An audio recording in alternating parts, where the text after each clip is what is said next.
قاعد هنا والدنيا خربانه؟ يا عم تعالى، ده في بلاوي حصلت. الاهلي والزمالك ماسكين في بعض وبيقطعوا بعض. لعيبه الاهلي والزمالك دلوقتي بقوا فاضيين، فبيعملوا ايه؟ طالعين على القنوات ويضربوا في بعض. وطبعا انت ايه مش متابع والله. بس احنا زي ما عودناكم مع انكل كيكو الحصر كله ليكو. انا بقى هلخص لك الحكايه كلها وهفهمك التفاصيل، لان شيكابالا وامام عاشور وكهربا تقريبا الثلاثه عمالين يضربوا في بعض من تحت لتحت، بيلعبوها بس بره الملعب. هديكوا انا بقى ملخص الحكايه دي كلها، وهقول لكم كام معلومه خاصه بجمهور الاهلي والزمالك لازم كلنا نبقى عارفينها وفاهمينها كويس جدا. بس يا معلم اوعى تنسى انا بحبكم والله، فيا ريت كل اللي بيحبني يعمل لي لايك ويدعمني، ويا ريت يتابعني، لان بجد احنا بنتعب جدا عشان نقدر نوصل لكم المعلومه بابسط ما يكون. فيا ريت تتابعني ويلا بينا.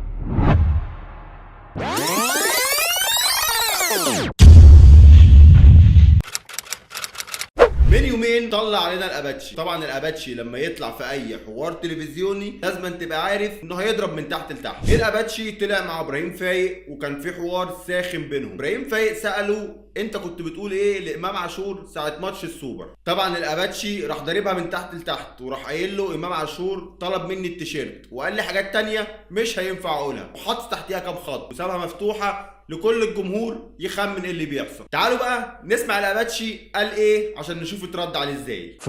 في الماتش السوبر جت لقطه ليك انت وامام عاشور اهي، وراح امام حاطط ايده على بقه وبتاع واتقال كلام ياما. ايه اللي اتقال يا شيكا؟ هموت واعرف. ما ينفعش اقول، هموت واعرف. ما ينفعش اقول. لو هو عايز يطلع عشان خاطر يقول مش هقدر اقول. ما حبيبك مش هقدر والله. ما حبيبك ما بشوفكش مره واحده. مش هقدر. بس هو في اخر الكلام يعني اللي هو كان عايز التيشيرت بتاعته. في اخر الكلام؟ اخر الكلام كان عايز التيشيرت بتاعتك. واول الكلام هو يقوله. قول. مش هينفع يتقال. عشان حاجه ليها علاقه بانتقاله للاهلي؟ لا ما اعرفش. ما تعرفش؟ انت عارف. لا خالص. طب هقول لك على حاجه، جاوبني او لا بس. ما هو مش هينفع. مش هينفع. لا في حاجات بره الكواليس يا ابراهيم ما ينفعش تتقال. ودلوقتي بعد ما سمعنا الاباتشي في كل الكلام اللي قاله، طبعا الاهلي يسكت؟ لا، طلع اخونا كهربا النهارده وراح عامل بوم زي كل مره. وكان في حوار مع الاعلامي سيف زاهر وراح رادد على الاباتشي وكل جمهور الزمالك وراح مدهلم في وشهم، وقال على لسان امام عاشور التالي اللي هو موجود في المنتخب حاليا ومش عارف يتكلم. تعالوا نشوف كهربا قال ايه. انا بس في حاجه كده بمناسبه طبعا انت جبت سيره امام. امام وصل لي رساله النهارده، يمكن هو كان في معسكر المنتخب طبعا ما ينفعش يتكلم. هو وصل لي رساله، يمكن في حد طلع في احد البرامج يتكلم عليه ان هو عايز التيشيرت بتاعه والكلام ده كله. يمكن انا اقول الصراحه، يمكن على لسان امام عاشور هو اللي بعت لي رساله ان في نهائي كاس مصر اللي فات في كذا لقطه حصلت بنفس الكاميرا لما جت كده وحط ايده على التيشيرت 3-4 لقطات. في 3-4 لقطات دول هو كل شويه يقول له هترجع الزمالك اخر السنه، هترجع الزمالك اخر السنه. هو احتراما طبعا لكبر سنه عشان هو كبير في السن، فهو ما رضيش يرد عليه. فجه في ثالث مره ولا رابع مره امام راح حط ايديه على التيشيرت طبعا، فاحترمه طبعا عشان هو كبير في السن، فقال له انا في حته ثانيه. ده الحديث كله. ده اللي حصل بين امام عاشور وكهربا، واللي طلع صرح بيه كهربا مع الاعلامي سيف زاهر. قبلها بقى بيومين نسيب امام عاشور اخو مراته، حصل بينه وبين الزمالك حوار جامد جدا بعد ما بعت برقيه تهنئه لامام عاشور على الستوري بتاعه. وتعالوا نشوف نادي الزمالك عمل معاه ايه. بالطبع اول ما اداره نادي الزمالك شافت الصوره دي هي والجماهير اتضايقت جدا، وبالتالي طردوا اللاعب من الفريق اللي هو قائد الفريق، طردوه من الفريق دلوقتي وبقى لعيب من غير نادي. فالدنيا تقريبا مولعه وحوار هنا وحوار هنا، وده عمال يرد وده عمال يرد. ده خلى المتحدث الاعلامي السابق لنادي الزمالك عمرو الدرديري يرد على حسابه على الفيسبوك ويقول بص كده عليه. فالدنيا تقريبا مولعه، مين الصح ومين الغلط؟ تعالى بقى اقول لك كلمتين مهمين. تفتكر ايه الفايده بان الاباتشي يطلع يضرب قنبله دلوقتي في جماهير نادي الاهلي، ويطلع كهربا يرد عليه ويضرب قنبله في جماهير نادي الزمالك؟ وليه امام عاشور ما يطلعش يقول انا كذا او انا قلت كذا او حصل كذا او انا اهلاوي دلوقتي او انا زملكاوي دلوقتي؟ خلينا نحسبها بالورقه والقلم عشان اوصل لك المعلومه وتبقى فاهم ايه اللي بيحصل خلف الكواليس. بص يا معلم، الاباتشي تقريبا ما بيلعبش مع نادي الزمالك، او تقريبا في المراحل النهائيه للاعتزال، وكهربا ما بيلعبش مع النادي الاهلي. فالاتنين مش من مصلحتهم ان الجماهير تنساهم خالص، فبيعملوا ايه؟ بيلعبوا على عواطف جماهير النادي الاهلي وجماهير النادي الزمالك. ليه بقى يا معلم؟ لان في النهايه امام عاشور اهلاوي، امام عاشور زملكاوي. انتماء امام عاشور الحقيقي لاكل عيشه. اي لاعب في الدنيا لو انت بصيت على كل اللعيبه اللي فاتت، ابراهيم سعيد كان في الاهلي ولما راح الزمالك بقى زملكاوي جدا، كتير على كده. معتز اينو جاي من الزمالك للاهلي وبقى اهلاوي جدا، قيس على كده. اللعيب انتمائه وولائه الاول للنادي اللي بيعمل فيه تاريخ. حاجه بسيطه اقولها لك، امام عاشور لو عايز يمشي من النادي الاهلي يطلع يقول ان هو زملكاوي وعايز يلعب في الزمالك، النادي الاهلي هيسيبه تاني يوم، مش هيقف عليه. هات لي نادي كبير وقف على لعيب. لو الانديه دي بتقف على لعيبه، كان الاهلي وقف لما ابو تريكه اعتزل، ولا بركات، ولا صالح سليم، ولا الكابتن محمود الخطيب. هكذا الزمالك كان وقف على حازم امام، ولا حسن شحاته، ولا كل اللعيبه دي بتنتهي. الاهلي انتقل منه عبد الله السعيد في عز ما كان عبد الله السعيد سوبر النادي الاهلي، ومع ذلك الاهلي ما وقفش. اللعيبه اللي بتطلع تصرح وتلعب على مشاعر الجماهير دي عندها فايده كبيره جدا. تعال اقول لك ايه الفايده بتاعتها. اول حاجه، اوعى تفتكر ان الشركات الاعلانيه بتجري ورا احرف لاعب، لا. الشركات لما بتيجي تعمل اعلان بتدور على اكتر لاعب محبوب عند الجمهور، والتصريحات اللي زي دي بتخلي اللعيب محبوب عند الجمهور شويه. وده لاني بعد كل التصريحات اللي حصلت دي هتلاقي جماهير نادي الزمالك في الماتش اللي جاي بتنده على شيكابالا، ونفس الكلام جماهير النادي الاهلي هتلاقيها بتدعم كهربا كتير جدا جدا جدا، وده بيزوده عند الشركات الاعلانيه. تعالى بقى اقول لك على حاجه مهمه لازم تاخد بالك منها. دلوقتي امام عاشور لو هو عايز يروح الزمالك، ماشي، هنقول ان امام عاشور عايز يروح يلعب في الزمالك. طيب امام عاشور دلوقتي الاهلي هيبيعه، تفتكر الاهلي ممكن يبيعه بكام؟ 7 6 5 4 مليون دولار؟ ماشي. تفتكر لو اتباع ب 4 مليون دولار الزمالك بقى هيجيبه بكام من بره؟ لو احنا قلنا ان الزمالك قدر يوفر فلوس امام عاشور واللي هي كتيره جدا غالبا، يعني يعمل ايه بقى في الفك الحظري بتاع انتقالات اللعيبه؟ طب اللعيبه اللي عنده هيدفع لها فلوس منين؟ طب الكلام ده كله هيحله ازاي؟ الموضوع صعب. الفكره مش في ان امام عايز الزمالك او الزمالك عايز امام، خلينا بقى نحسبها من وجهه نظر امام. خلينا انا امام وانت امام وكل الناس امام. انا واحد بلعب في النادي الاهلي، رايح العب في كاس العالم للانديه، رايح العب في كاس الانتر كونتيننتال، واخد افريقيا، لعيب سوبر، لعيب متبروز بمعنى الكلمه. يعني امام عاشور في الزمالك 8 سنين بيلعب، ومع ذلك في سنه واحده مع النادي الاهلي امام عاشور اتبروز جامد جامد جامد. ليه؟ لان ده لو ادى افضليه يدي الافضليه لجماهير النادي الاهلي. جماهير النادي الاهلي بتعرف تبروز اللعيب حتى لو ما عندوش امكانيات، ما بالك بقى في لعيب زي امام عاشور امكانياته جباره. فامام عاشور لو هيجي يحسبها من ناحيه المصلحه، فامام عاشور كسبان في النادي الاهلي. اول حاجه كسبان تاريخ، تاني حاجه الشعبيه هي